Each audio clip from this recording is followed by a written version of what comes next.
Um, Here's what has just been rattling around in my brain, really since early afternoon yesterday when I was reading this story when I was out in the golf course. Yeah, I had my phone out. Sorry. It was a scramble. Whatever. So I'm looking at the thing, and I'm reading the story, and Doc Rivers uses the phrase "not out of the woods," and he's doing that. He's using that phrase and applying it to Joel Embiid and his meniscus tear. We're not out of the woods yet, more or less, with Joel Embiid. That is just wildly concerning, considering he played game one, played 38 minutes, was dominant, as he likes to say. How it's hard to be dominant. Goes out there and is unbelievably dominant and is really a huge anchor for your team, especially in the second half when you started to get your you know what together. And then Doc Rivers comes out and says, still always worried. Always worried? I get like a fan always having to be worried. But if you're a coach, I mean, you have the medical reports, you have the doctors, you have the player right there, and checking with them throughout the game, as Doc Rivers said he did at least 5 different times throughout game one. And each time Joel Embiid came to him and said, "Oh, I feel great. I feel great." Like every single time he said that, according to Doc Rivers. And now you go through the waiting period. And I know sometimes after an injury, after the adrenaline's pumping, you come back down to earth a little bit. And then, there it is. There's that knee. That's bothering me. Anyone who's had any type of injury in any sport ever, anyone who's really had any type of injury ever, that's how it can go sometimes. But particularly athletes who get the adrenaline going at a high level, and then they're really feeling a lot less pain than when things shut down, when the game's over, for instance. So Doc Rivers says that he's always worried about Joel Embiid. It's a situation that they're going to have to continue to monitor, but the bottom line is they're not out of the woods yet with JoJo. I thought that if he could play on this in game one, he'd be okay for game two, especially with 48 hours in between. It wasn't like it wasn't like a back-to-back, for instance, where you were having him go out there 2 nights in a row. It was just interesting to me to see him play as much as he did in game one. Hear Doc Rivers talk about how he was checking in on him periodically throughout game one, and still Joel Embiid was he's got question marks around him for game two. I mean, I'm not shocked by just the label of questionable. I'm shocked by the conversation behind it. Because I would assume going into every game, when he does have a torn meniscus, the word questionable would come up. But I figured that would only be on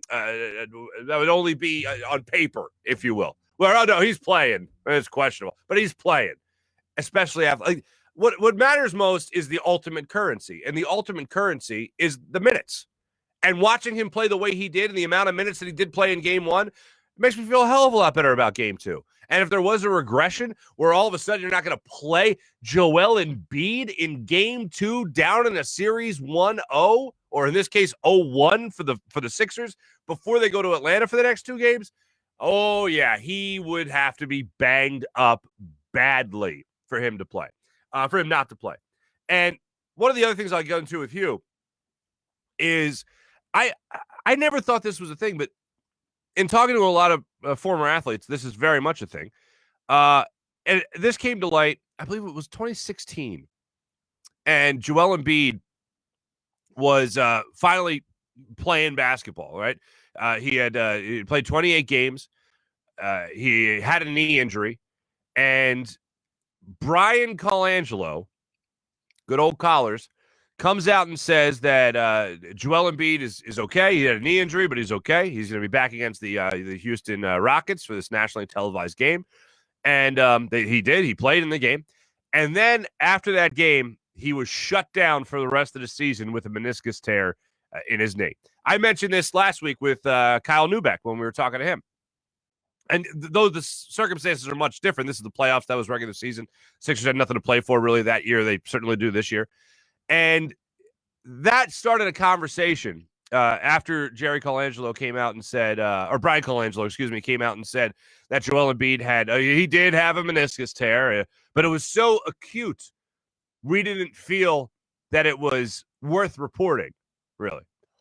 And after that conversation, I heard from a lot of different athletes, various platforms, talking about how, I have a torn meniscus right now. It's not that big a deal, and it just depends on the severity of it and how big it is, all that stuff. And Joel Embiid could very well be just one of those athletes who just has a torn meniscus right now. Just matters on the size of the tear, the length of the tear, obviously. It matters on the location of it and whether or not you can deal with pain. It'll get better depending on all those variations, right?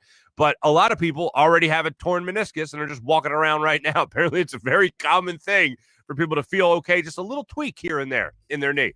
Hopefully that's where Joel Embiid is at right now. Hopefully he is in the case that he won't make it any worse. And I would assume if he played as long as he did in game 1 and Doc Rivers kept on checking on him, as I've mentioned before, then we should be good to go when we look at game 2. And I am expecting tonight Joel Embiid to play 35-plus minutes. I'm expecting the 76ers to win. Last time I checked, it was on DraftKings at -5. Sixers going into tonight at -5. We'll see if that changes at all. I know right before tip-off, when Joel Embiid was announced that he was going to be in the starting 5, I saw it went up 1.5 or went down 1.5 for the Sixers. So that was interesting. But here's what I'm expecting. I'm expecting Joel Embiid to play 35-plus minutes. I'm expecting Ben Simmons to come out aggressively on Trae Young. I don't think you really pull any punches here. I think this is a matter of Doc Rivers saying, to hell with everything else. Ben, as long as you're out there, you're on Trae Young. Stop Trae Young.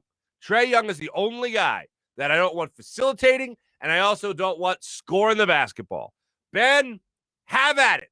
Ring the dinner bell. Put a bell around Trae Young's neck. Follow that sound around wherever he is. That's all you're doing tonight, Ben. You know, we won't talk about the foul shooting yet. We won't talk about the jump shot. We won't talk about any of that. Just do that thing that you do so great. You do so well.